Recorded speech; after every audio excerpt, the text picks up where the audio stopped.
எதை வேண்டுமான நான் கொடுப்பண்டவரே, உங்களுக்கு என்று நான் எல்லாவற்றையும் தியாகம் செய்ய ஆயத்தமா இருக்கிறேன். அது என்ன தெரியுங்களா செய்யும்? உங்க நிமித்தம் ஆண்டவர் உங்க பிள்ளைகளை ஆசீர்வதிப்பார், சந்ததி ஆசீர்வதிப்பார்.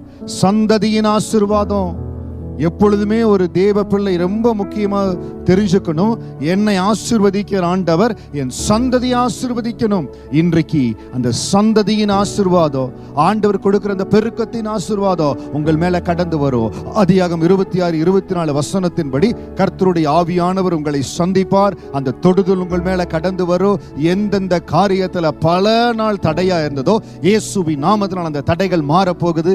கர்த்தர் பெரிய காரியங்களை, புதிய காரியங்களை உங்களுக்காய் செய்ய போகிறார். இயேசுவின் நாமத்தினால் அந்த தடைகள் விலகும்படியா ஜெபிக்கிறேன். கர்த்தருடைய விடுதலையின் கரம் உங்களை தொடட்டும். நீங்க ஆசீர்வாதமா இருப்பீங்க. எல்லாவற்றிலும் தேவன் ஒரு பெருக்கத்தை, நன்மையை உங்களுக்கு கட்டளையிடுவார்.